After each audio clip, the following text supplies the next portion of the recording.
আজকে আমরা আলোচনা করব জিহাদের উপরে। এই জিহাদকে ফার্জ করা হয়েছে। জিহাদ সম্পর্কে আমাদের সামনে যে চিত্র ভেসে ওঠে জিহাদের কথা শুনলেই, সেটা হচ্ছে এই জিহাদ মানেই হচ্ছে হাতের কাছে যা পাও, দা, খন্তা, শাবল, তাই নিয়ে ঝাঁপায় পড়ো, আর কাফের যে জায়গায় পাও টুকরা টুকরা করে শেষ করে দাও। এর নাম জিহাদ। এই কথা আমাদের কি পাশ্চাত্যের লেখকরা তারা এভাবে চিত্রিত করেছে ইসলামের জিহাদকে। এটা কি ফার্সিতে বলা হয়েছে ওয়ালাকিন কালামদার কাফে দুশমন আস্ত। দুশমনের হাতে কলম ছিল, যেমন খুশি তেমন ইসলামের ইতিহাসকে তারা বিকৃত করেছে। জিহাদ এটি হারবের প্রতিশব্দ নয়, জিহাদ এটি এর প্রতিশব্দ নয়, জিহাদ এটি যুদ্ধের প্রতিশব্দ নয়। হারবুন মানে যুদ্ধ, ওয়ার মানে যুদ্ধ, আর আরবি জিহাদ মানে যুদ্ধ নয়। আরবিতে জিহাদের আবিধানিক এবং পারিভাষিক অর্থ হচ্ছে এই, ভালো করে বুঝুন। জিহাদ শব্দের আবিধানিক এবং পারিভাষিক অর্থ হচ্ছে এই যে যে কোনো উদ্দেশ্যকে সফলতার শীর্ষে পৌঁছে দেওয়ার জন্যে যে প্রাণান্তকার প্রচেষ্টা চালানো হয়, ওই প্রচেষ্টার আরবি নাম হচ্ছে জিহাদ। এই আরবি নামটি কি? জিহাদ। আমি আল্লাহর দ্বীন কায়েম করতে চাই, এজন্য যে আল্লাহ পাক আমাকে যদি শক্তি দিয়ে থাকেন অর্থ খরচ করা, আমার যদি টাকা কড়ি থাকে, এই রাস্তায় টাকা খরচ করা হচ্ছে আমার মালি জিহাদ। এই রাস্তায় যদি আমি বক্তব্য রাখতে পারি, তো আমি যদি বলিষ্ঠ কণ্ঠে আল্লাহর দ্বীন কায়েমের সংগ্রামের পথে যদি কথা বলতে পারি, এটা আমার বক্তব্যের জিহাদ। আল্লাহ যদি আমাকে শক্তি দিয়ে থাকেন কলমের, আমি যদি ইসলামের সপক্ষে দ্বীন প্রতিষ্ঠার লক্ষ্যে যদি আমি লিখি, এটা আমার কলমের জিহাদ, আমার চিন্তার জিহাদ, আমার মেধার জিহাদ, আমার প্রজ্ঞার জিহাদ। সর্বশেষ যদি এই আন্দোলনকে পরিচালিত করতে গিয়ে যদি সশস্ত্র হামলার মোকাবেলা করতে হয়, তাহলে সশস্ত্রভাবেই মোকাবেলা করাটাই হচ্ছে জিহাদের চূড়ান্ত রূপ। এটা প্রাথমিক পর্যায়ে নয়। জিহাদ অর্থই এটা নয় যে লাঠি ঠ্যাঙ্গা নিয়ে যারে পান ইসলাম মানে না ওর মাথা ভাঙ্গে দেন, এরকম নয়। আল্লাহ পাক তা বলেননি। কোরআনে কারীমে রব্বুল আলামিন বলেছেন, রাসূল পাক সাল্লাল্লাহু আলাইহি ওয়াসাল্লামকে বলেছেন, ইন্নামা আনতা মুযাক্কিরুল লাস্তা আলাইহিম বিমুসাইতির। হাবিব, আপনি একজন উপদেশক, উপদেশের কথাগুলি মানুষকে শোনান। আপনাকে দারোগা করে লাঠি চার্জ করার জন্য মানুষের সামনে দারোগা হিসেবে পাঠানো হয়নি, মানুষকে হেদায়েতের বাণী শোনান। আল্লাহ এই ব্যবস্থা করেননি কোরআনে কারীমে যে আমার কালেমা যারা মানবে না, কোরআন মানবে না, ফেরেশতা দিয়া পিটাও, নবী পাঠায় দিয়া নবীদের দিয়া পিটাও। না, পিটাপিটি মারামারি মূল বক্তব্য নয়। মূল বক্তব্য হচ্ছে আল্লাহর প্রতি ঈমান, রাসূলের প্রতি ঈমান, কিতাবের প্রতি ঈমান, ফেরেশতার প্রতি ঈমান, পরকালের প্রতি ঈমান। এই ঈমানকে প্রতিষ্ঠিত করতে হবে পৃথিবীর বুকে, সেজন্য সংগ্রাম করতে হবে। সেই সংগ্রাম যত প্রকারেরই হোক সবগুলি জিহাদের অন্তর্ভুক্ত। সবগুলি কি? জিহাদের অন্তর্ভুক্ত। কিন্তু আজকে পৃথিবীর ইহুদি আর খ্রিস্টানেরা যে যুদ্ধ করছে বিভিন্ন জায়গায়, ওই যুদ্ধ হচ্ছে রাষ্ট্র দখলের জন্য, দেশ দখলের জন্য। মুসলমানেরা স্বার্থ সিদ্ধির জন্য, দেশ দখলের জন্য জিহাদ করে না। জিহাদ সম্পর্কে যে ধারণার, কুধারণা এবং মিথ্যা ধারণার সৃষ্টি করা হয়েছে, তার কারণেই যে ওরা জানে না মুসলমান কি। ওরা ইসলামকে মনে করে শুধুমাত্র একটি ধর্ম, আর মুসলমানদেরকে মনে করে একটা জাতি। আমাদেরকে প্রথমে কথা বিশ্বাস করতে হবে, মুসলমান কোনো গতানুগতিকভাবে কোনো জাতির নাম নয়, আর ইসলাম গতানুগতিকভাবে কোনো ধর্মের নাম নয়। ইসলাম তাহলে কি? ইসলামটা যেমন হিন্দু ধর্ম, খ্রিস্টান ধর্ম, ইসলাম কি তেমন একটি ধর্ম? না। ইসলাম হচ্ছে as a complete code of life. Islam হচ্ছে মুকাম্মাল নিজামে হায়াত, একটি পরিপূর্ণ জীবন ব্যবস্থার নাম হচ্ছে ইসলাম।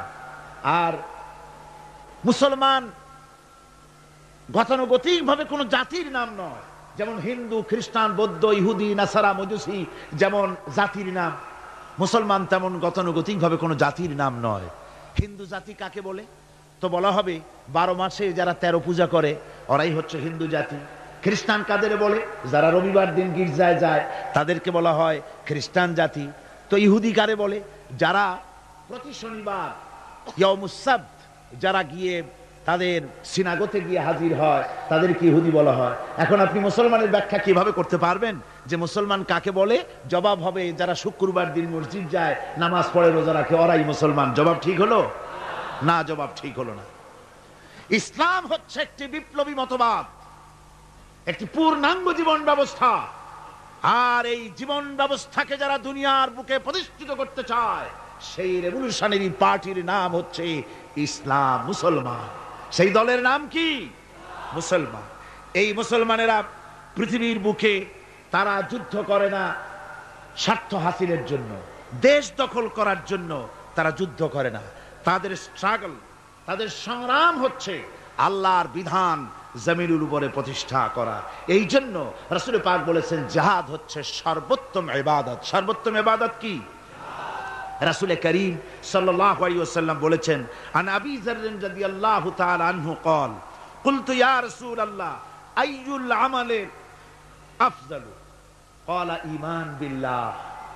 আমি জিজ্ঞেস করলাম রাসূলকে, হযরতে আবু যর রাদিয়াল্লাহু তাআলা আনহু বলছেন আমি রাসূলকে জিজ্ঞেস করলাম, হে আল্লাহর রাসূল সবচেয়ে উৎকৃষ্ট আমল কোনটি?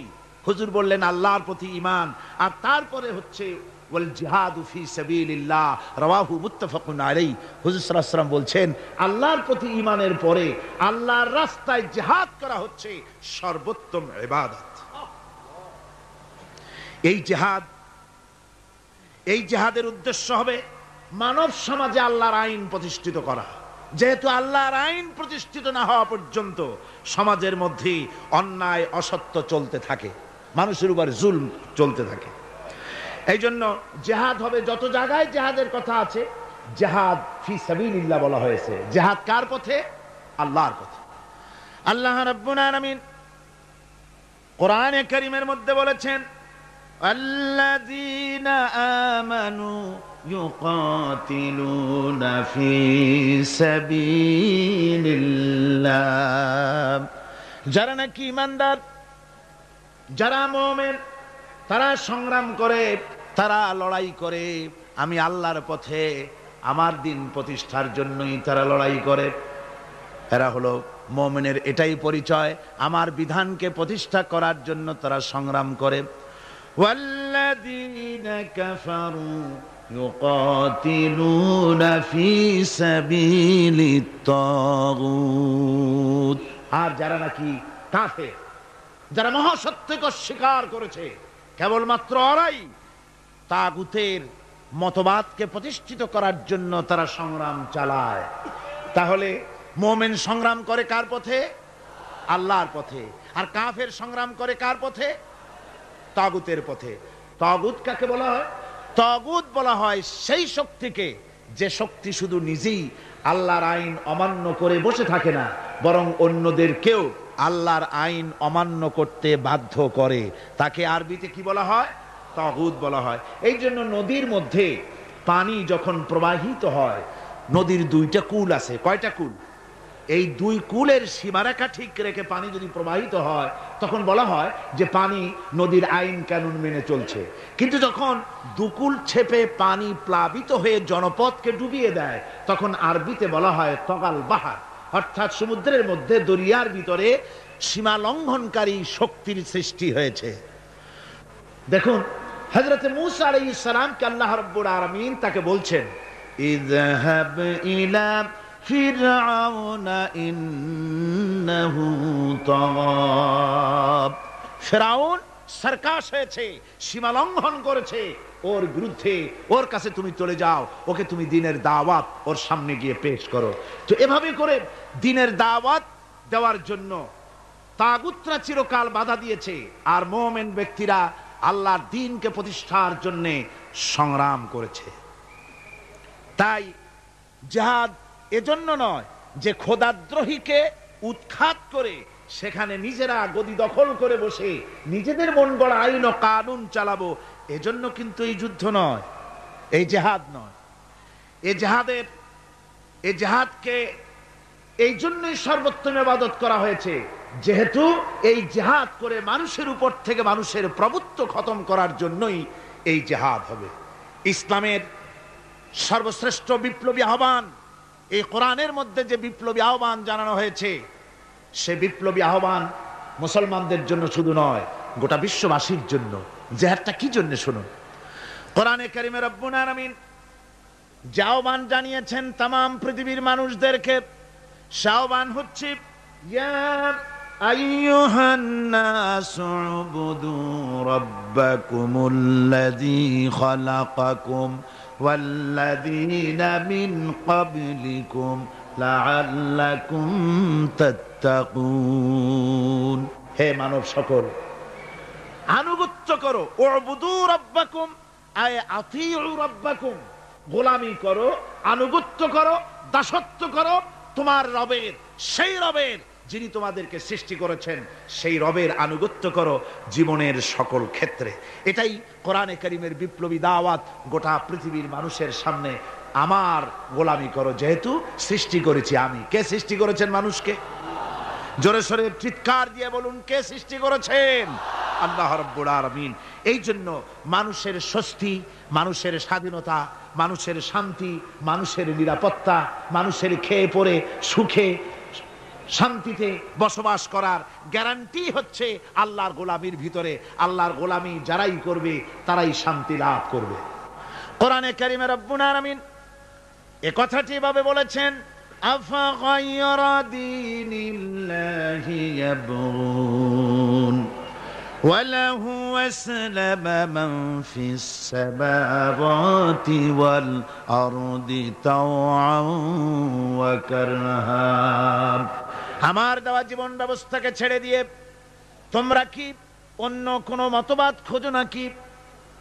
ওয়ালাহু আসলামা মান ফিস সামাওয়াতি ওয়াল আরদ, অথচ আকাশে যা কিছু আছে, জমিনে যা কিছু আছে, সব আমার আইন মানে, তাই সব শান্তিতে আছে। জোরে বলেন সুবহানাল্লাহ।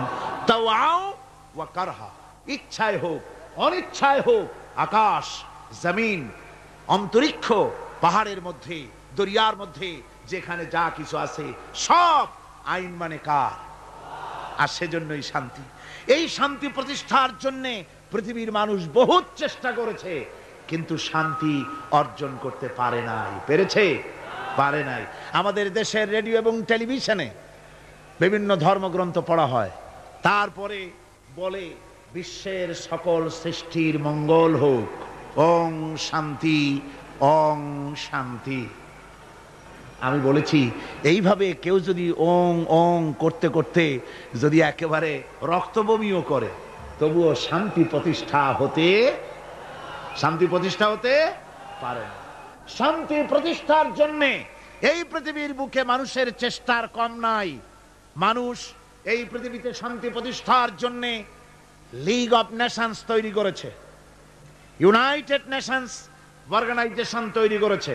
পৃথিবীর মানুষ সেন্টো, সিয়াটো, ওয়ার্কস, সার্ক কত কিছু তৈরি করলো।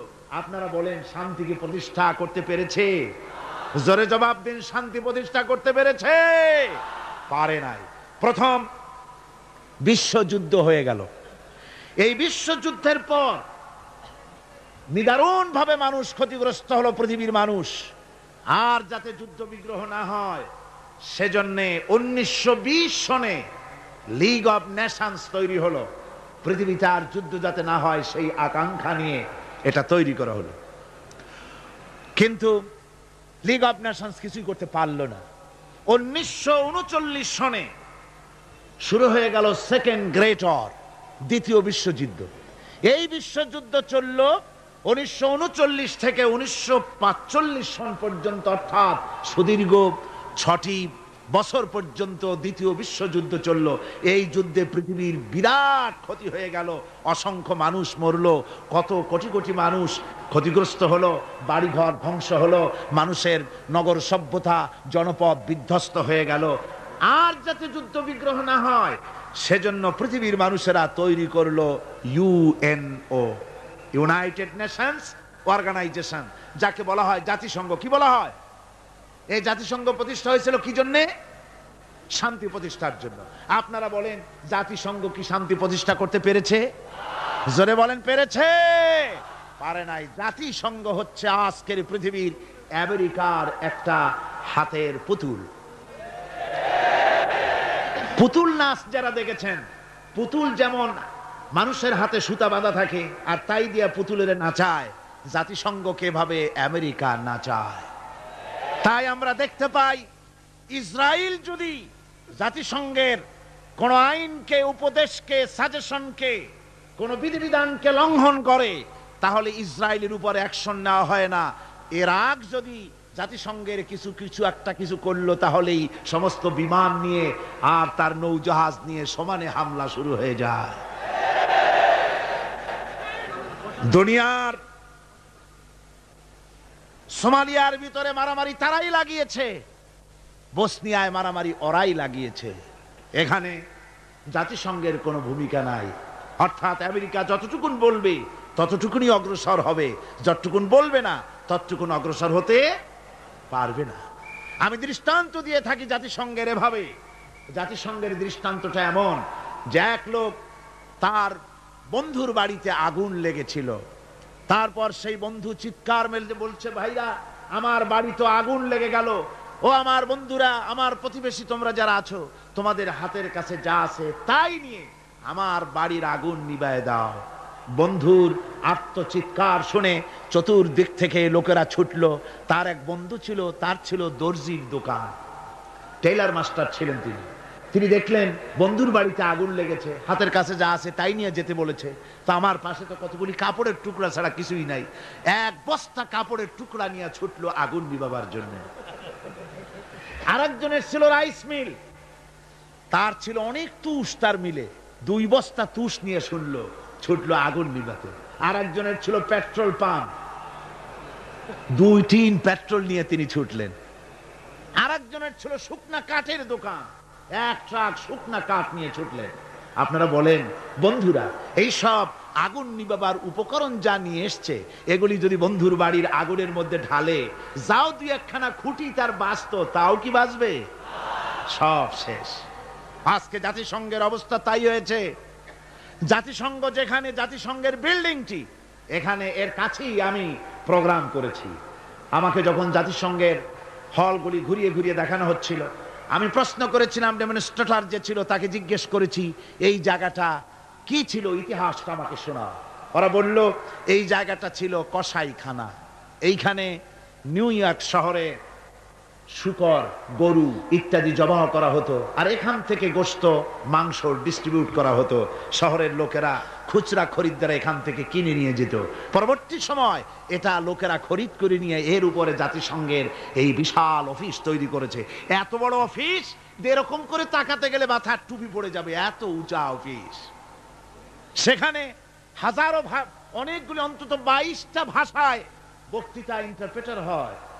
এক অফিসের কথা আর এক অফিস থেকে তারা শুনতে পারে, দেখতে পারে, একের ভাষা আর একে বুঝতে পারে। কিন্তু বসনিয়ার মানুষের ক্রন্দন ধ্বনির ভাষা তারা বুঝতে পারে না। তারা সব কিছু করতে পারে, বুঝতে পারে, কিন্তু সোমালিয়ার মানুষের হাড্ডিসার এই মানুষগুলির দৃশ্য তাদের চোখে পড়ে না। আমেরিকা শেষ সময় সোমালিয়ার মানুষকে কিছু সাহায্য পাঠিয়েছে।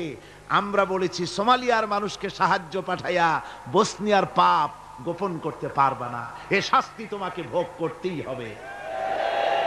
সুতরাং জাতিসংঘের অফিস নির্মিত হলো, বিশাল ইমারত তৈরি হলো। তারা ডাক দিল, দুনিয়ায় আগুন লেগেছে, অশান্তি নিভাবার জন্য যার কাছে যা আছে তাই নিয়ে ছুটে আসো। আর আশা বলল আমার কাছে আছে সমাজতন্ত্র, সে এসে সমাজতন্ত্র ঢেলে দিল ওর মধ্যে। ভারত বলল আমার কাছে আছে সেকুলারিজম, এনে ঢেলে দিল ওর মধ্যে। আমেরিকা বলল আমার কাছে আছে ক্যাপিটালিজম, দিল পুঁজিবাদ ওর মধ্যে ঢাইলা। পৃথিবীর এই জ্বলন্ত অশান্তির আগুনের মধ্যে প্রত্যেকেই তাদের ম্যানমেড নিজস্ব মস্তিষ্ক প্রসূত মতবাদগুলি ঢেলে দিয়ে পৃথিবীর অশান্তির আগুনকে শত সহস্র গুণে বর্ধিত করে গোটা দুনিয়াকে জ্বালিয়ে পুড়িয়ে শেষ করে দিল। আজকে যদি মুসলমানদের শান্তি পেতে হয়, তাহলে খ্রিস্টান আর ইহুদিদের জাতিসংঘের মুখে লাথি মেরে মুসলমানদের জাতিসংঘ করতে হবে। বিশ্ব শান্তি প্রতিষ্ঠার জন্য আল্লাহ রাব্বুল আলামিন স্থায়ী পরিকল্পনা দান করেছেন। রব্বুল আলামিন বলেছেন, তাআলাউ ইলা কালিমাতিন সাওয়াইন বাইনানা ওয়া বাইনাকুম আল্লা না'বুদা ইল্লাল্লাহ। আল্লাহ পাক বলছেন, ও আমার হাবিব, আপনি বলুন, ও আহলে কিতাবের লোকেরা, ও খ্রিস্টান জগৎ, ও পৃথিবীর মানুষেরা, তাআলাউ ইলা কালিমাতিন সাওয়াইন বাইনানা ওয়া বাইনাকুম, এমন একটা কথার দিকে তোমরা ঐক্যবদ্ধ হও যেটা তোমাদের জন্য আর আমাদের জন্য সমভাবে প্রযোজ্য। তা হচ্ছে এই, আল্লাহ না'বুদা ইল্লাল্লাহ, আল্লাহ ছাড়া কারো গোলামি করব না। আমেরিকার গোলামি নয়, রাশিয়ার গোলামি নয়, ফ্রান্স এবং ব্রিটেনের গোলামি নয়, ভারতের গোলামি নয়, গোলামি হবে আল্লাহ সুবহানাহু ওয়া তাআলা। এরই মধ্যে শান্তি নিহিত। শান্তি কোথায় নিহিত? আল্লাহর গোলামির মধ্যেই, এরই মধ্যেই শান্তি নিহিত। ওয়ালা নুশরিকা বিহি শাইআ, আর আল্লাহর শক্তির সাথে কোন জিনিসকে আমরা অংশী স্থাপন করব না, আর পরস্পরকে আমরা প্রভু বলে মেনে নেব না আল্লাহ ছাড়া। এটাই হলো শান্তির পরিকল্পনা। তিনটা আল্লাহ তিনটা পরিকল্পনা দিলেন। কয়টা দিলেন? একই পরিকল্পনার তিনটে দিক। এক, আল্লাহর গোলামি, আল্লাহ ছাড়া কারো গোলামি করা যাবে না, আল্লাহর সাথে কাউকে অংশী স্থাপন করা যাবে না। ওয়ালা ইয়াত্তাখিযা বা'দুনা বা'দান আরবাবাম মিন দুনিল্লাহ, আর আল্লাহ ছাড়া কাউকে প্রভু বলে মানা যাবে না। আল্লাহ ছাড়া কাউকে সুপার পাওয়ার বলে আমরা মানি না।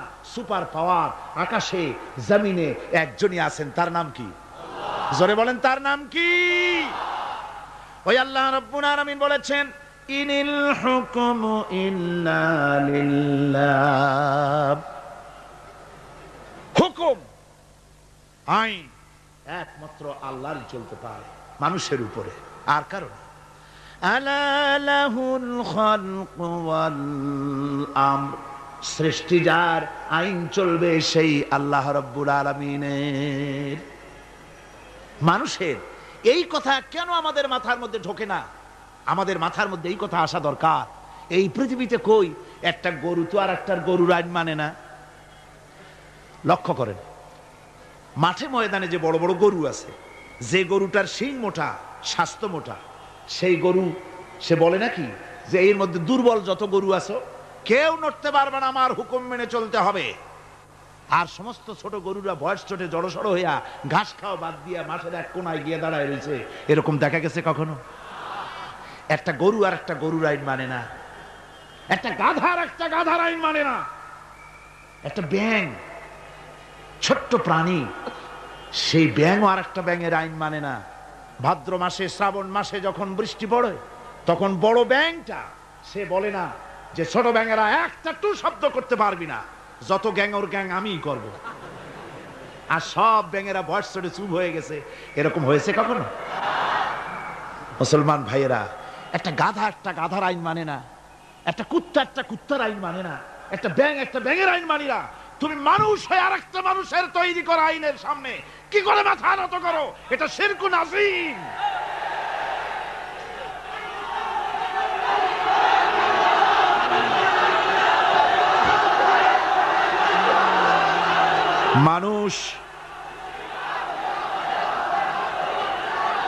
মানুষ কেবলমাত্র আল্লাহ রাব্বুল আলামিনের, আল্লাহ সুবহানাহু ওয়া তাআলার আইনকেই মানতে হবে, আর কারো আইন মানা যাবে না। এমন কি যেসব নেতারা আল্লাহর আইনকে মানতে বাধ্য করে না, সেসব নেতাদের নেতৃত্ব মানা। আল্লাহ রাব্বুল আলামিন কোরআনে কারীমের মধ্যে বলেছেন, ওয়ালা তুতিউ আমরাল মুসরিফিনাল্লাযীনা ইউফসিদুনা ফিল আরদি ওয়ালা ইউসলিহুন।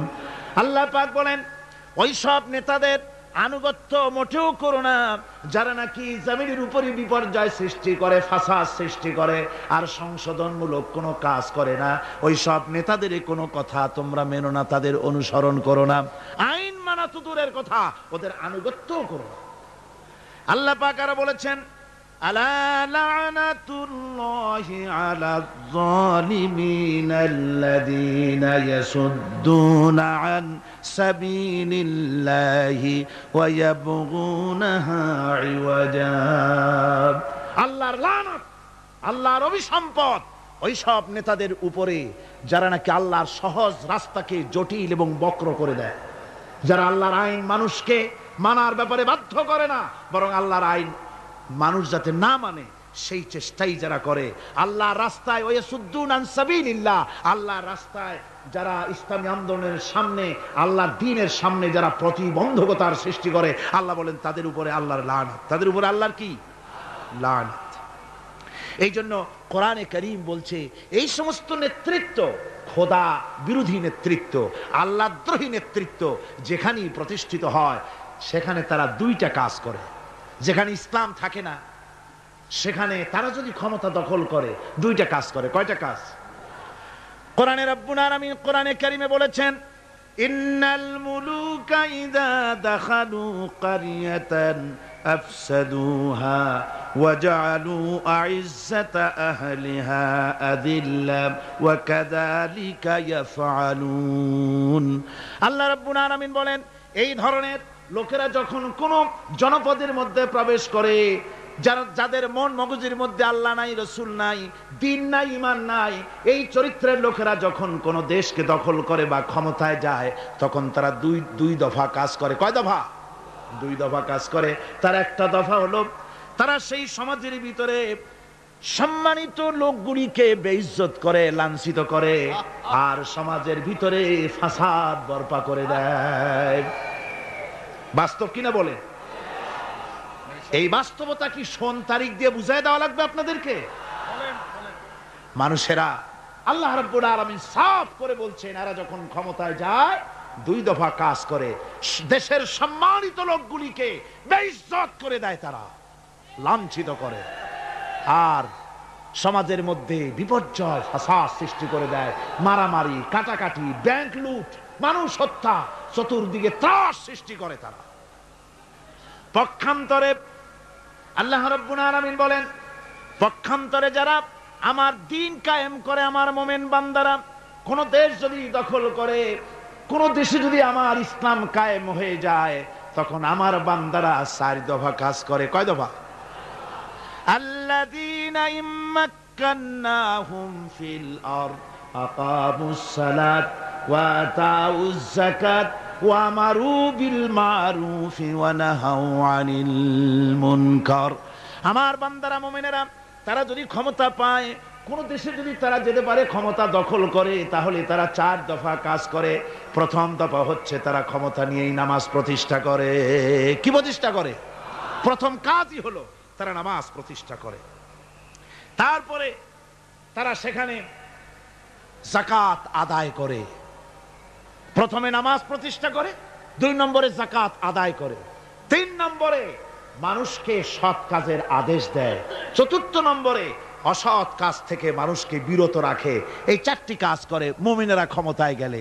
আর যাদের চিন্তায় চেতনায় কোরআন নাই, আল্লাহ নাই, রসুল নাই, ঈমান নাই, ওরা যদি ক্ষমতায় যায় 2 দফা কাজ করে। সম্মানওয়ালা লোকগুলোকে বেইজ্জত করে দেয়, জেল ভরে সব সম্মানিত লোক দিয়ে, বাড়িঘর লুটপাট করে সব সম্মানিত লোকদের, তাদেরকে জ্বালাবতন করে দেয়, আর সেখানে বিপর্যয় মারামারি সৃষ্টি করে দেয়। এই জন্যে দুনিয়ায় যত পয়গম্বর এসেছেন সমস্ত নবীরা তারা মানুষের কাছে দাওয়াত পেশ করেছেন। আল্লাহ রাব্বুল আলামিন বলেন, নবীরা দাওয়াত দিয়েছেন, ইয়া কাওমি ইবুদুল্লাহা মা লাকুম মিন ইলাহিন গায়রু। আল্লাহ রাব্বুল আলামিন বলেন, নবীরা যখন দুনিয়ায় যে নবী এসেছেন মানুষকে দাওয়াত দিয়েছেন, ইয়া কওমি, হে আমার জাতি, হে আমার সম্প্রদায়, এক আল্লাহর গোলামি করো, তিনি ছাড়া তোমাদের কোনো প্রভু নাই, আইনদাতা নাই, বিধানদাতা নাই, তার আনুগত্য করো জীবনের সকল ক্ষেত্রে। কোরআনে কারীমে মুসলমানদেরকে বলা হয়েছে হিজবুল্লাহ, মুসলমানদেরকে কি বলা হয়েছে? হেজবুল্লাহ। হেজবুল্লাহ মানে কি? আল্লাহর সৈনিক। এই আল্লাহর সৈনিকদের, তাদেরকে আল্লাহ পাক এই পৃথিবীতে তাদের অস্তিত্ব প্রতিষ্ঠিত করেছেন কি কারণে? তার কারণ হচ্ছে রব্বুল আলামিন বলেছেন, কুনতুম খায়রা উম্মাতিন উখরিজাত লিন-নাসি তা'মুরুনা বিল মা'রুফি ওয়া তানহাউনা 'আনিল মুনকার। কুনতুম খায়রা উম্মাতিন, তোমরাই শ্রেষ্ঠতম জাতি, শ্রেষ্ঠতম দল। মানুষের কল্যাণের জন্য তোমাদেরকে পৃথিবীতে প্রেরণ করা হয়েছে। কাজ কি? তা'মুরুনা বিল মা'রুফ, মানুষকে ভালো কাজের জন্য উৎসাহিত করো, ভালো কাজের আদেশ দাও। ওয়া তানহাউনা আনিল মুনকার, আর সমস্ত খারাপ কাজ থেকে মানুষকে ফিরায় রাখো।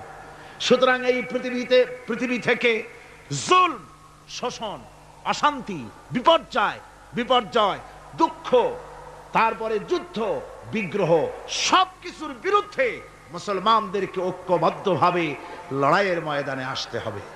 কোরআনে কারিমে রব্বুল আলামিন কথা এভাবে বলেছেন, ওয়াকাতিলুহুম হাত্তা লা তাকুনা ফিতনাতুন ওয়া ইয়াকুনাদ দীনু কুল্লুহু লিল্লাহ।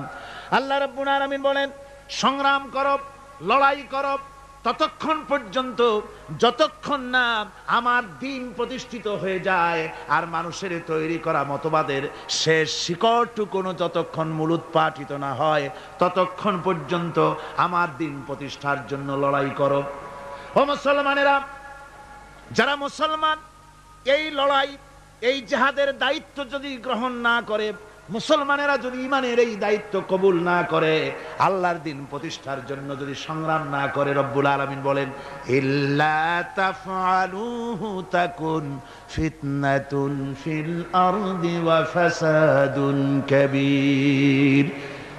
ইল্লা তাফআলুহু, যদি তোমরা তা না করো, তাহলে মনে রেখে দিও বিরাট বিপর্যয়, ভাঙন, মুসিবতের সম্মুখীন তোমাদের হতে হবে পৃথিবীর মুসলমানেরা। আজ আমরা এই দায়িত্ব পালন করছি না বলে আমাদের সামনে এই বিরাট মুসিবত এসেছে বিশ্ব জুড়ে, ঠিক কিনা কর? আমার এতক্ষণের আলোচনার দ্বারা একথা আমার মনে হয় আপনারা বুঝতে পেরেছেন যে অনইসলামিক শাসন ব্যবস্থার মূলোৎপাটন করে সেখানে ইসলামী রাষ্ট্র প্রতিষ্ঠা করাটাই হলো মুসলমানদের সবচেয়ে বড় দায়িত্ব। আর এটাই হলো জিহাদের মূল উদ্দেশ্য। কথা বুঝতে পেরেছেন? জিহাদের উদ্দেশ্য কোন দেশ দখল করে সেখানকার প্রেসিডেন্ট আমরা হব, সেখানের মাল সম্পদ লুটপাট করে নেব, এটা জিহাদের উদ্দেশ্য নয়। জিহাদের উদ্দেশ্যই হলো মানুষের তৈরি করা মতবাদ উৎখাত করে আল্লাহর দ্বীন প্রতিষ্ঠিত করা, এটাই হলো জিহাদের মূল উদ্দেশ্য। আর এই উদ্দেশ্য নিয়ে পৃথিবীর মানুষ যেখানেই মুসিবতে আছে, যে জায়গায় বিপদে আছে, যে জায়গায় কষ্টে আছে, সেখানেই মুসলমানদেরকে ঝাঁপিয়ে পড়তে হবে। রাসূলুল্লাহ বলেছেন, পৃথিবীর সমস্ত মুসলমানেরা হচ্ছে কাজাসাদিন ওয়াহিদ, একটা বডির মতো। মুসলমান কি? একটা শরীরের মতো। তার পায়ের তলায় কাটা ফুটলে মাথায় খবর হয়, মাথায় কাটা ফুটলে পায়ের তলায় খবর হয়। কিন্তু পায়ের তলায় কাটা ফুটলে যদি মাথায় টেন না পায়, মাথার চুল ধরে টানলে যদি পায়ের টেন না পায়, তাহলে কি হয়েছে লোকটি? জি, প্যারালাইসিস হয়ে গেছে, পক্ষাঘাত হয়ে গেছে। আমার মুসলমান ভাইয়েরা, বসনিয়ার মুসলমানদেরকে মারা হচ্ছে, বসনিয়ার নারীদেরকে ধর্ষণ করা হচ্ছে, কচি কচি মাসুম বেগুনা বাচ্চাদেরকে জবাই করা হচ্ছে। ওই খবর শুনে যদি আমার কলিজা না কান্দে, কাশ্মীরের মুসলমানদের মসজিদের ভেতরে ভারতের কাফির সৈন্যরা গুলি করে পাখির মতো মুসল্লি, নামাজরত মুসল্লি গুলিকে পাখির মতো শিকার করে দিতেছে, দুনিয়া থেকে বিদায় করে দিতেছে। এ খবর শোনার পর মুসলমানদের কলিজায় যদি আগুন না লাগে, তাহলে মনে করতে হবে ইমানে প্যারালাইসিস হয়ে গেছে, ইমানটাই প্যারালাইসিস হয়ে গেছে।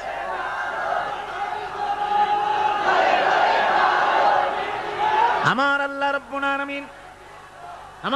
রাব্বুল আলামিন কোরআনে কারীমের মধ্যে পরিষ্কার বলেছেন, ওয়ামা লাকুম লা তুকাতিলুনা ফি সাবিলিল্লাহ والمستضعفين من الرجال والنساء والبلدان الذين يقولون ربنا أخرجنا من هذه القرية الظالم أهلها وما لكم কি হয়েছে তোমাদের লা তুকাতিলুনা ফি সাবিলিল্লাহ আমার রাস্তায় কেন সংগ্রাম করো না, কেন লড়াই করো না?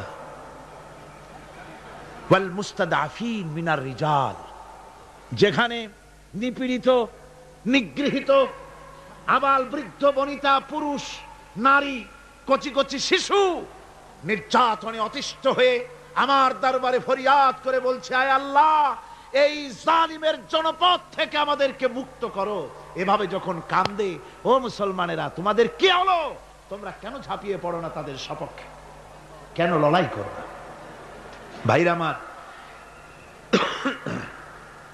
সারা বিশ্ব জুড়ে মুসলমানদের উপরে নির্যাতন চলছে। এই নির্যাতনের বিরুদ্ধে মুসলমানদেরকে ঐক্যবদ্ধ হতে হবে দ্বীন প্রতিষ্ঠা করার জন্য। দ্বীন যদি প্রতিষ্ঠিত হয় তাহলে নির্যাতন বন্ধ হয়ে যাবে, শয়তানি বদমাশি সব বন্ধ হয়ে গিয়ে সুখ এবং শান্তি প্রতিষ্ঠিত হবে। এই জন্য ইসলামে জিহাদের স্তর সম্পর্কে বলা হয়েছে। রাসূল পাক সাল্লাল্লাহু আলাইহি ওয়াসাল্লাম বলেছেন, ফামান জাহাদাহুম বিয়াদিহি ফাহুয়া মুমিন ওয়ামান জাহাদাহুম বিলিসানিহি ফাহুয়া মুমিন ওয়ামান জাহাদাহুম বিকলবিহি ফাহুয়া মুমিন ওয়া লাইসা ওয়ারা যালিকা মিনাল ঈমানি হাববাতু খারদালি। মুসলিম শরীফের হাদিস।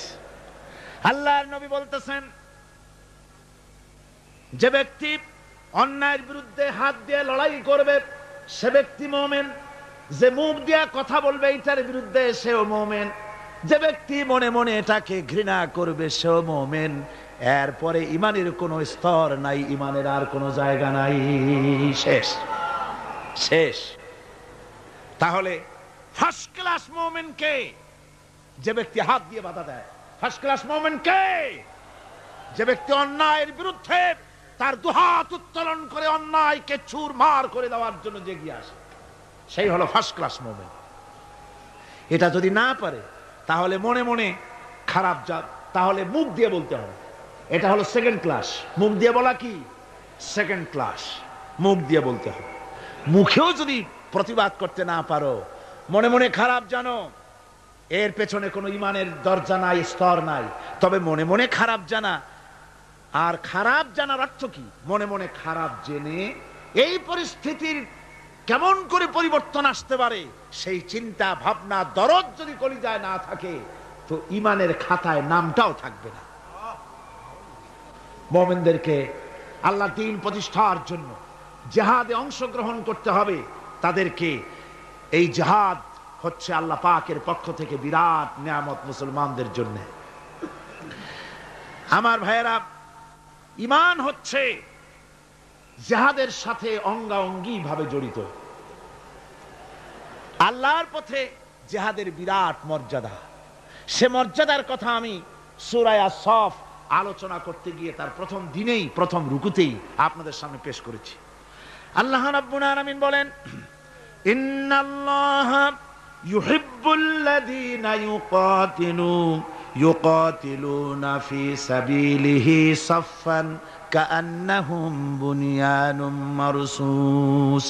আল্লাহ রাব্বুল আলামিন বলেন, আল্লাহর কাছে সর্বাধিক প্রিয় ব্যক্তি তারা, সবচাইতে প্রিয় ব্যক্তি ওই সব লোকেরা যারা নাকি আল্লাহর দ্বীন প্রতিষ্ঠার জন্য যারা লড়াই করে সারিবদ্ধ হয়ে, ইস্পাত দৃঢ় হয়ে, সীসা ঢালা প্রাচীরের মতো কাতারবন্দি হয়ে আল্লাহর জন্য, আল্লাহর দ্বীনের জন্য যারা লড়াই করে তারাই হলো আল্লাহর কাছে সবচাইতে বেশি প্রিয় ব্যক্তি। সবচাইতে প্রিয় মানুষ তারা যারা দ্বীন প্রতিষ্ঠার জন্য লড়ে। আমরা মনে করেছি যে আমরা যে নামাজ পড়ি, রোজা রাখি, হজ করি, যাকাত দেই, মিলাদ শরীফ পড়ি, এতেই আল্লাহ খুশি, এই করেই আমরা কিয়ামতের দিন বেহেশতে চলে যাব। না ভাই, এত সহজে যদি বেহেশতে যাওয়া যেত তাহলে সাহাবায়ে কেরাম এত কষ্ট করতেন না, আম্বিয়া আলাইহিমুস সালাম এত কষ্ট করতেন না। সূরা তওবার মধ্যে এই কথাটি আল্লাহ পাক কি সুন্দর করে বলেছেন। আল্লাহ বলেছেন, আজআলতুম সিকায়াতাল হাজ্জ ওয়া ইমারাতাল মাসজিদিল হারাম কামান আমানা বিল্লাহি ওয়াল ইয়াউমিল আখির ওয়া জাহাদা ফি সাবিলিল্লাহ লা ইস্তাউনা ইনদাল্লাহ ওয়াল্লাহু লা ইয়াহদিল কওমাল যালিমিন। আল্লাহ পাক বলছেন যে তোমরা কি হাজীদেরকে পানি পান করায়া, ওই মক্কার লোকদের তাদের একটা গৌরব ছিল যে আমরা তো হাজীদের পানি পান করাই, মসজিদে হারামের সেবা শুশ্রূষা করি, আমরা মসজিদ ধুই, পরিষ্কার রাখি, এতগুলি যে সব কাজ করি, মুসলমানদের চাইতে আমাদের মর্যাদা আল্লাহর কাছে কোনো অংশ কম নয়। আল্লাহ বলেন না, হাজীদের পানি পান করায়া আর মসজিদে হারামের খেদমত করে তোমরা তাদের সমান হতে পারবে না যারা আমার উপর ঈমান এনেছে, আমার রাসূলের উপর ঈমান এনেছে, পরকালকে বিশ্বাস করেছে এবং আমার উপর ঈমানের ভিত্তিতে তারা আমার দ্বীনকে প্রতিষ্ঠার জন্য যারা লড়াই করেছে, ওদের সমান তোমরা কোনো দিন হতে পারবে না, কখনো পারবে না। এই দ্বীন প্রতিষ্ঠা করার জন্য সাহাবায়ে কেরাম জীবন দিলেন। সেই বেহেশতে আমরা কেমনে যাব কোন তো দেখি? সেই বেহেশতে যাওয়া কি সম্ভব? হ্যাঁ সম্ভব, যদি আমরা ওই পরীক্ষা আমরাও দেই। হযরতে বেলাল রাদিয়াল্লাহু তাআলা আনহু যে পরীক্ষা দিয়েছেন, হযরতে সুমাইয়া যে পরীক্ষা দিয়েছেন, হযরতে খাব্বাব, হযরতে খুবাইব যে পরীক্ষা দিয়েছেন, ওই পরীক্ষা যদি আমরাও দিতে পারি তাহলে হয়তো তাদের কাছাকাছি আল্লাহ আমাদেরকেও থাকার তৌফিক দিবেন জান্নাতের ভেতরে। আপনারা জানেন বেলালের কি অপরাধ ছিল? বেলালের কি অপরাধ ছিল? অপরাধ শুধু কলেমা পড়েছে। এই অপরাধে বেলালকে তারা মেরেছে, তাকে ঘুমাতে দেয় নাই, খাবার দেয় নাই। এরপরেও যখন তিনি কালেমা ছাড়েন নাই, হযরতে বেলালকে উটের পায়ের সঙ্গে রশি দিয়া বেঁধে উটকে তাড়ায় দিয়েছে। উট দৌড়াতেছে, বেলাল দড়ির মাথায় বাঁধা। বেলালের শরীরটা পাথরের সঙ্গে আঘাত লেগে লেগে পিঠের চামড়া ছিঁড়ে যায়, মাথার চামড়া ছিঁড়ে যায়। উট আর দৌড়াতে পারে না। তখন উটের পা থেকে হযরতে বেলালকে খসিয়ে নিয়ে উত্তপ্ত মরুভূমির উপরে বেলালের রক্তাক্ত শরীরটাকে চিৎ করে শুইয়ে দিয়ে কাফের বেঈমানেরা লোহার রড দিয়ে চতুর্দিকে দাঁড়িয়ে তাকে পিটাচ্ছে আর বলছে, বেলাল এখনো মুহাম্মদের সাল্লাল্লাহু আলাইহি সাল্লামের আল্লাহরে ভুলে যা, লাত মানাতের উপরে ঈমান আন। এমন কঠিন সময়ের ভিতরে হযরতে বেলাল একটা আঙ্গুল উঁচু করে বলছেন, আহাদ আহাদ আহাদ লা ইলাহা ইল্লাল্লাহ লা ইলাহা ইল্লাল্লাহ লা ইলাহা ইল্লাল্লাহ। একটু জোরে পড়েন, লা ইলাহা ইল্লাল্লাহ লা ইলাহা ইল্লাল্লাহ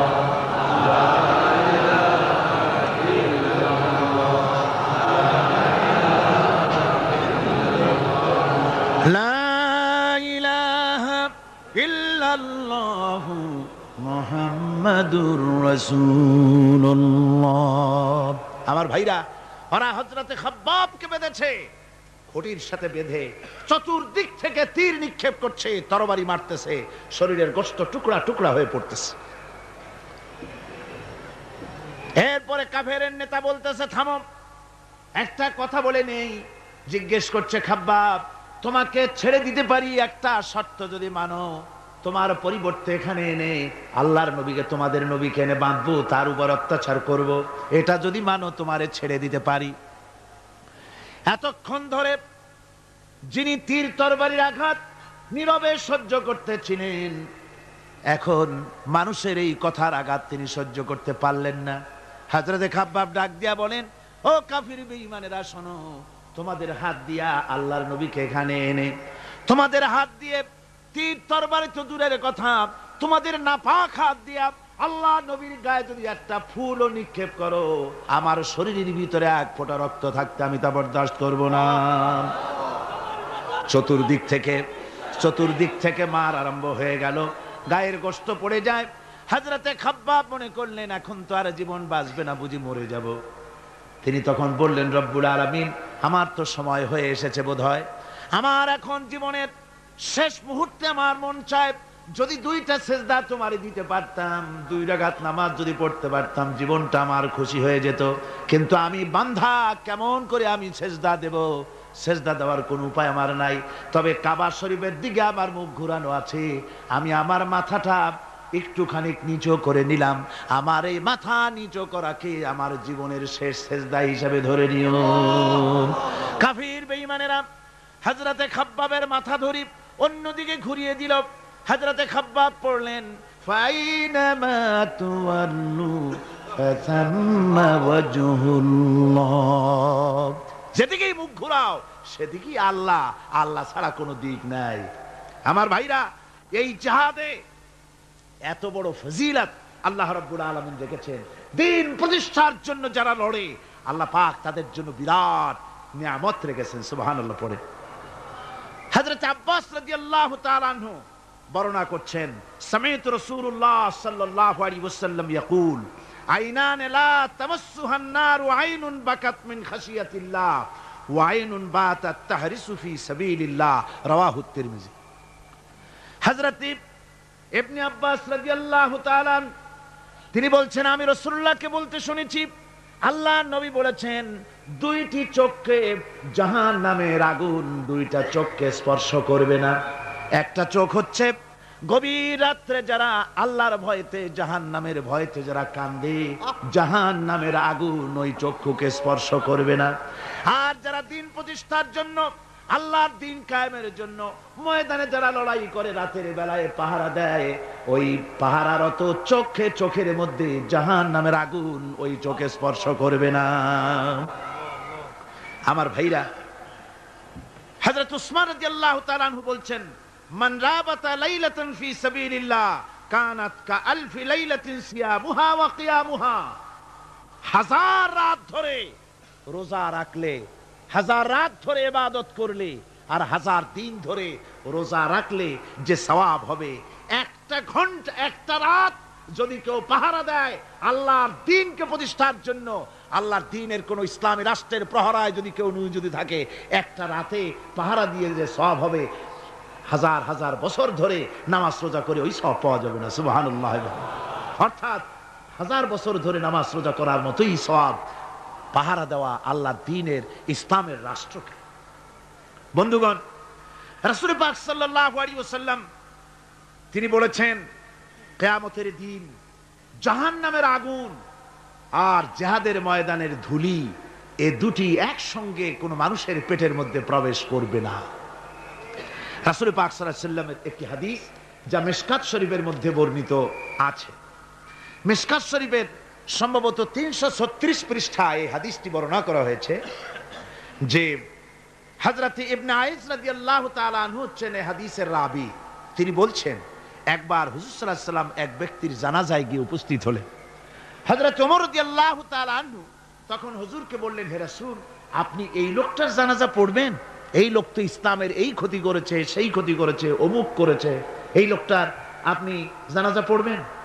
হুজুর তখন উপস্থিত লোকদের জিজ্ঞেস করলেন, হাজিরিন, তোমরা কি কেউ এই লোকটাকে কোন ইসলামের ভালো কাজ করতে দেখেছো? একজন লোক দাঁড়িয়ে গেলেন, তিনি বললেন, হে আল্লাহর নবী, আমি সাক্ষী, আমি দেখেছি। একটা মুজাহিদ বাহিনী জিহাদ করে ফিরতে ছিল, তো এক জায়গায় তারা ডেরা গাড়লো, শিবির স্থাপন করলো রাত কাটাবে বলে। আমি দেখেছি এই লোকটি সারা রাত সেই মুজাহিদদেরকে, সাহাবীদেরকে সারা রাত জেগে জেগে পাহারা দিয়েছে। আল্লাহর নবী জানাজার ইমামতি করলেন, আর এরপরে তাকে কবরের মধ্যে মাদফুন করে দিয়ে নবীজি তার কবরের পাশে দাঁড়িয়ে বললেন, ইন্না আসহাবাকা ইয়াযুন্নুনা আন্নাকা মিন আহলিন নার ওয়া আনা আশহাদু আন্নাকা মিন আহলিল জান্নাহ। নবীজি বলছেন, ও কবরবাসী, তোমার সাথীরা মনে করে তুমি জাহান্নামী, আর আমি নবী মুহাম্মদ সাল্লাল্লাহু আলাইহি ওয়াসাল্লাম সাক্ষী দিচ্ছি তুমি বেশক আল্লাহর বেহেশতি, তুমি অবশ্যই আল্লাহর জান্নাতে যাবে। এরপর হযরত ওমরের দিকে ফিরে রাসূলুল্লাহ বললেন, ওমর, মানুষের শুধু বাহ্য দৃশ্যটাই দেখো না, তার অন্তরের জজবাটাকেও কদর করো। সুবহানাল্লাহ বিহামদিহি। এই জিহাদের ময়দানে যারা কাজ করে, জান দেয়, মাল দেয়, আল্লাহ পাক তাদের উপরে রহম করে। এই জিহাদ হচ্ছে এক অগ্নি পরীক্ষা। এই জিহাদটা কি? অগ্নি পরীক্ষা। এমনি এমনি বেহেশতে যাওয়া যাবে না ভাই। আল্লাহ রাব্বুল আলামিন কোরআনে কারীমের মধ্যে বলেছেন, أحسب الناس أن يتركوا أن يقولوا آمنا وهم لا يفتنون। লোকেরা কি ভেবেছে নাকি যে ঈমান এনেছি এই কথাটা বললে আমি বেহেশত দিয়ে দিব, মুমিন বলে সার্টিফাই করব? না, যখনই তারা বলবে আমি মুমিন, আমি তখন তাকে অবশ্যই পরীক্ষা করব, এই পরীক্ষায় তাকে পাশ করতে হবে। কোরআনে কারীমে আল্লাহ রাব্বুল আলামিন অনেক জায়গায় এই কথাগুলি বলেছেন। এমনি এমনি ছেড়ে দেওয়া হবে না। আমি অতীতের লোকদেরকেও পরীক্ষা করেছি, তোমাদেরকেও পরীক্ষা করব। পরীক্ষা না দিয়ে কেউ তোমরা বেহেশতে যেতে পারবে না। এই জমিনে তোমাদের আগুনের পরীক্ষা দিতে হবে। পয়গম্বরেরা কষ্ট করেছেন, সাহাবায়ে কিরাম কষ্ট করেছেন।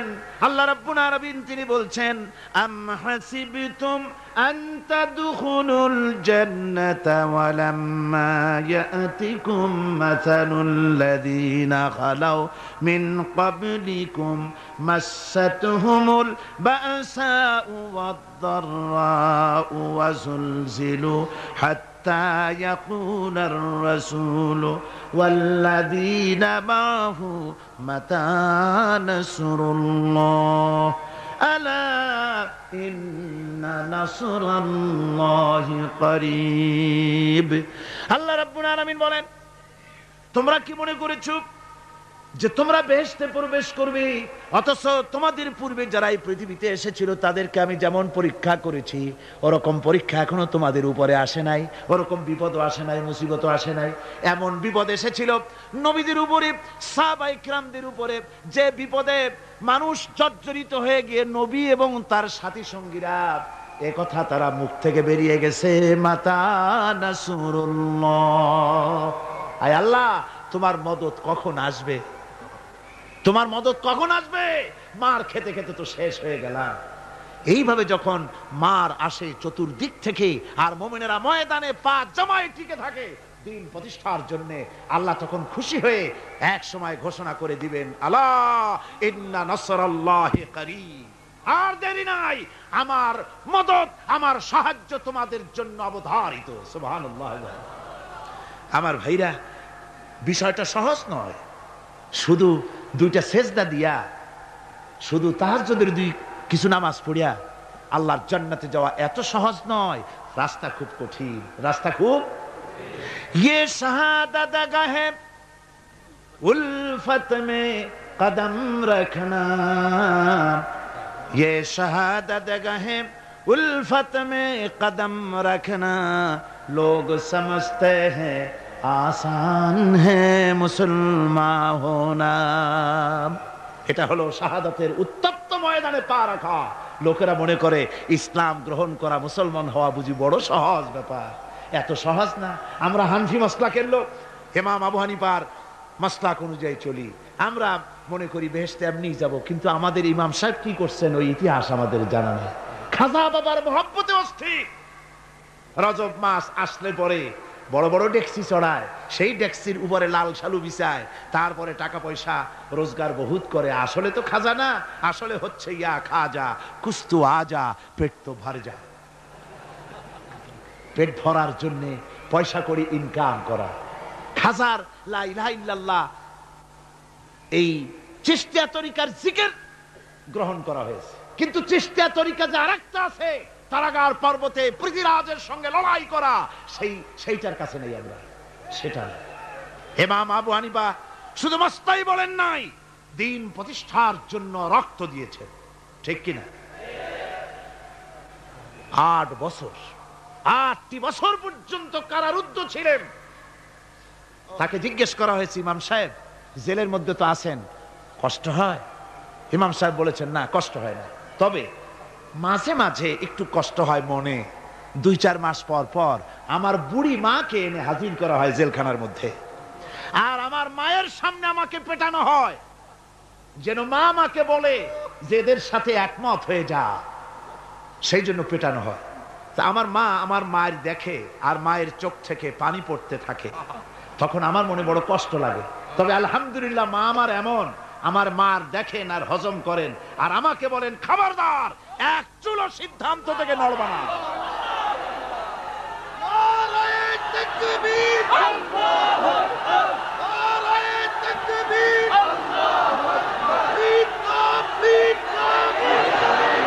আমার ভাইরা, ইমাম মালিক 28 দিন পর্যন্ত তাকে বাতিলরা বেঁধে রেখেছে, হাত পিঠ মোড়া দিয়ে 28 দিন বাঁধা। এই হাত বাহু থেকে ডিসকানেক্ট হয়ে গিয়েছে, এই বাহুর জোড়া থেকে ডিসকানেক্ট হয়ে গিয়েছিল হাত, 28 দিন পর্যন্ত বাঁধা ছিল। ইমাম আহমদ বিন হাম্বল, ইসলাম বিরোধীরা তাকে পিটাইছে, প্রত্যেকটা চাবুকের সাথে গায়ের গোশত উঠে এসেছে।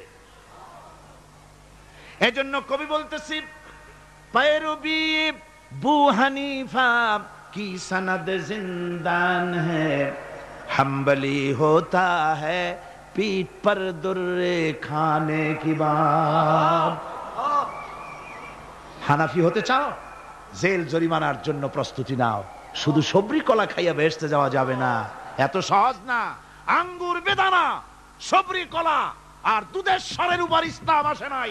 ইসলাম এসেছে তপ্ত ময়দানের উপরে, জান দিয়ে রক্ত দিয়ে ইসলাম প্রতিষ্ঠা হয়ে গোটা দুনিয়ার নির্যাতিত নিপীড়িত জনতার মুখে হাসি ফুটিয়েছে ইসলাম।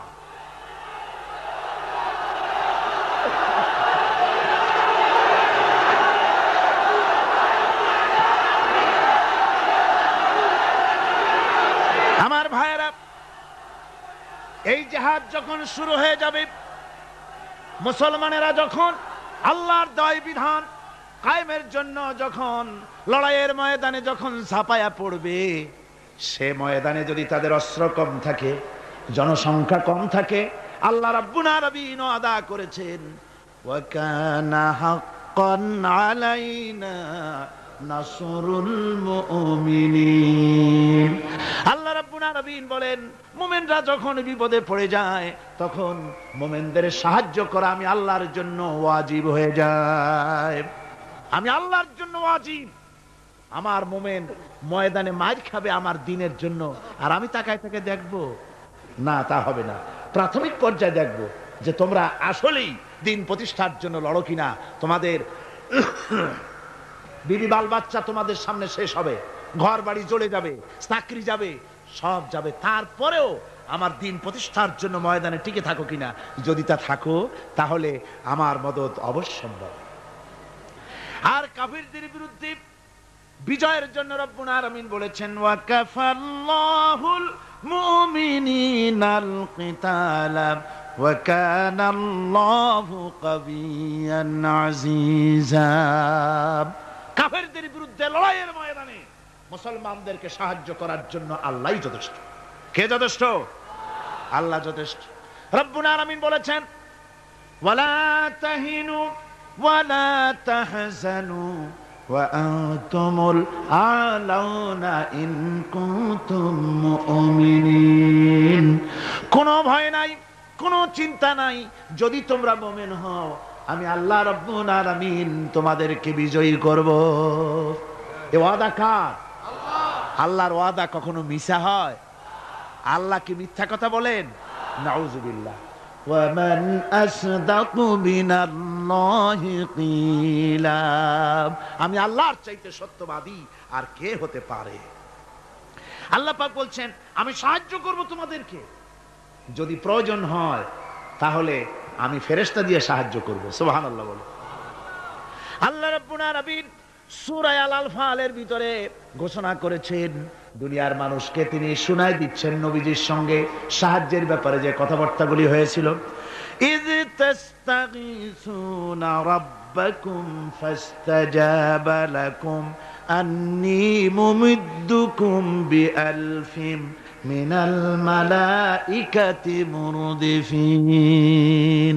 স্মরণ করো সেই সময়ের কথা যখন তোমরা আমার কাছে কাকুতি মিনতি করে সাহায্য কামনা করতেছিলে যে আমাদেরকে 1000 ফেরেশতা দিয়ে সাহায্য করা হোক। আল্লাহ পাক বলেন, আমি ফেরেশতা দিয়ে তোমাদেরকে ময়দানে সাহায্য করেছি, জিহাদের ময়দানে। সুবহানাল্লাহি বিহামদিহি।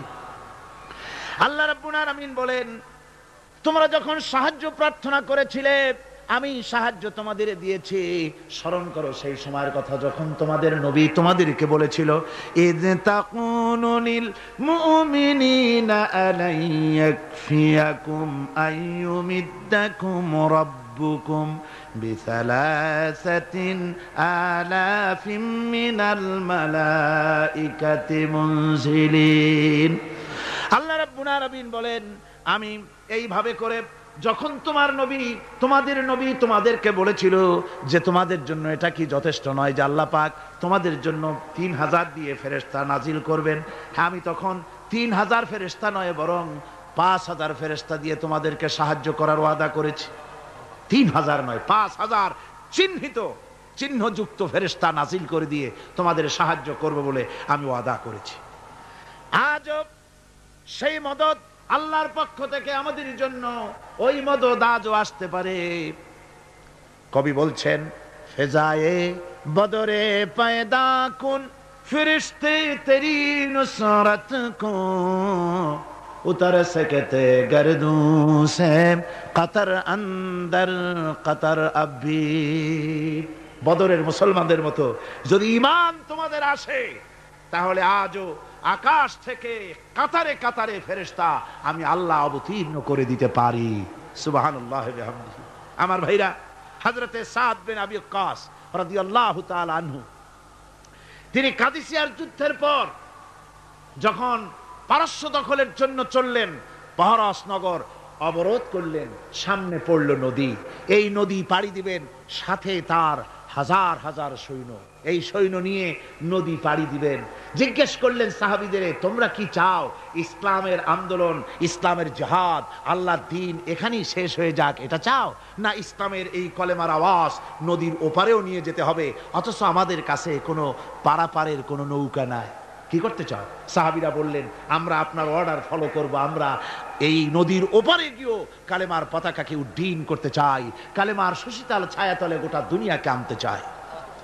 হযরতে সাদ তখন বললেন, তাহলে তোমরা সবাই আমার পেছনে পেছনে এই দরিয়ার ভিতরে ঝাঁপিয়ে পড়ো, আর আমার সঙ্গে সবাই উচ্চারণ করো, নাস্তাঈনু বিল্লাহি ওয়া নাতাওয়াক্কালু আলাইহি হাসবুনাল্লাহু নি'মাল ওয়াকিল নি'মাল মাওলা ওয়া নি'মান নাসির। ইতিহাস লিখতেছি, 60,000 সৈন্য তাদের অশ্ব নিয়ে, তাদের উষ্ট্র নিয়ে, তাদের মালপত্র নিয়ে, জিহাদের সামান নিয়ে শ্রাবণের খরস্রোতা নদী, উত্তাল তরঙ্গমালায় ভরা নদীর উপর থেকে এই সাহাবীরা পাড়ি দিয়ে ওপার চলে গেলেন। ওপার যাওয়ার পরে হযরতে সাদ বলছেন, তোমাদের কেউ কি হারায় গেছে নাকি? সবাই এদিক ওদিক তাকায়, খোঁজ করে বলল, মানুষ তো দূরের কথা, একটা উট আর ঘোড়াও একটাও হারায় যায় নাই। একজন বলল, আমার একটা পেয়ালা, যে পেয়ালা আমি পানি পান করতাম, সেই পেয়ালাটা তুফানে ছিটকে কোথায় চলে গেছে, ওইটা হারায় গেছে। হযরতে সাদ বলেন, মুজাহিদের কোন জিনিস দরিয়া নিতে পারে না, অবশ্যই তা ফেরত আসবে। এই কথা তিনি বলতেছিলেন, হঠাৎ করে দরিয়ার কিনারে একটা আওয়াজ হলো, দেখা গেল তুফানের ভিতরে সেই হারানো বাটিটা তাদের মধ্যে ফিরে এসেছে। আল্লাহু আকবার। মুজাহিদদেরকে সাহায্য করেন স্বয়ং আল্লাহ রাব্বুল আলামিন।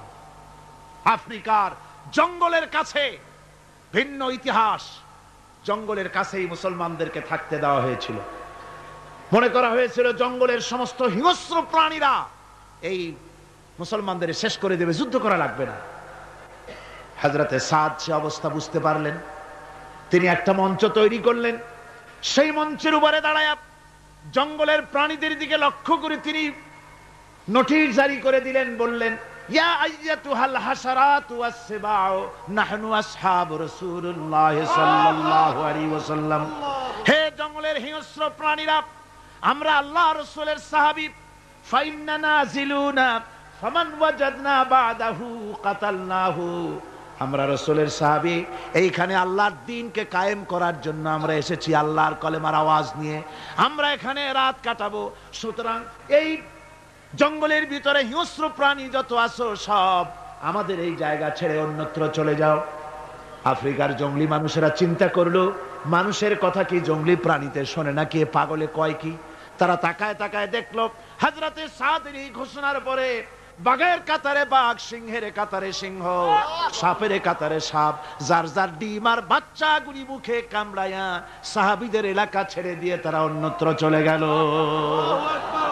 আমার মুসলমান ভাইরা, এই ছিল মুসলমানদের ইতিহাস।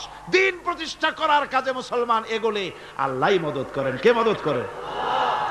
বিশ্বকবি, কবি সম্রাট আল্লামা ইকবাল রহমতুল্লাহ আলাইহি বলেছেন, দশত দশত है दरिया भी न छोड़े हमने, दशत दशत है दरिया भी न छोड़े हमने, बहर जुल्मत पे दौड़ा दिए घोड़े हमने। আমরা সেই মুসলমান, প্রান্তর তো প্রান্তর, আমরা দরিয়ার খরস্রোতা উত্তাল তরঙ্গের উপর থেকে ঘোড়া দাবড়িয়ে আফ্রিকার ভূখণ্ডে কালেমার পতাকা আমরা উড্ডীন করেছি। আমরা সেই মুসলমান যে আমরা আল্লাহর দ্বীন প্রতিষ্ঠার জন্য এই জিহাদের কথা যে আল্লাহ বলছেন, এই জিহাদের জন্য আমরা জান মাল সব কিছুকে উৎসর্গ করতে চাই। আল্লাহ যেন কবুল করেন। সবাই বলেন আমিন। আল্লাহুম্মা আমিন।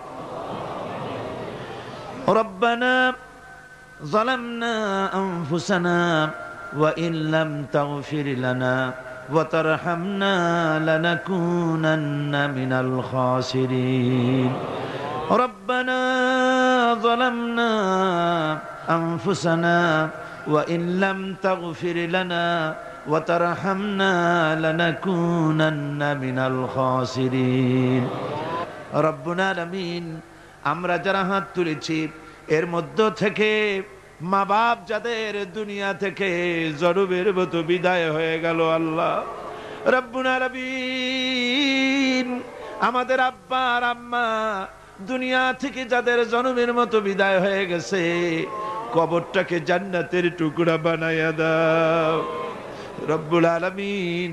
আমাদের মা বাপের কবরের মধ্যে বেহেশতের বাগান বানাইয়া দাও। রব্বির হামহুমা কামা রব্বায়ানি সগীরা, রব্বির হামহুমা কামা রব্বায়ানি সগীরা। সবাই পড়েন রব্বির হামহুমা কামা রব্বায়ানি সগীরা। আয় আল্লাহ, জনম দুঃখিনী মা, মায়ের কথা কি ভোলা যায়? একটা অক্ষর মা, আর সারা দুনিয়ার মধু ওই মাকে কেন্দ্র করে জড়াই আছে। আমাদের ওই মা যারা দুনিয়া থেকে বিদায় হয়ে গেছে, আল্লাহ কবরে বেহেশত বানাও। আল্লাহ আমাদের মা বাপ যাদের বেঁচে আছে, আল্লাহ তুমি ইমানের সাথে রাখো, সুস্থতার সাথে রাখো, ভালো রাখো, সম্মানের সাথে রাখো। আল্লাহ তুমি দয়া করে আমাদের মা বাপের উপরে তোমার রহমত নাজিল করে দাও রব্বুল আলামিন। আমাদের দাদা দাদি, নানা নানি, আত্মীয় স্বজন, শ্বশুর শাশুড়ি, মুরব্বিয়ান, ওস্তাদ, পীর মুর্শিদ যার যা মারা গেছে সকলকে মাফ করে দাও। সুবহান রাব্বিকা রব্বিল ইজ্জাতি আম্মা ইয়াসিফুন ওয়া সালামুন আলাল মুরসালিন ওয়ালহামদুলিল্লাহি রাব্বিল আলামিন। ওয়াজআল আখিরা কালিমাতিনা ইনদাল মাউত লা ইলাহা ইল্লাল্লাহু মুহাম্মাদুর রাসূলুল্লাহ।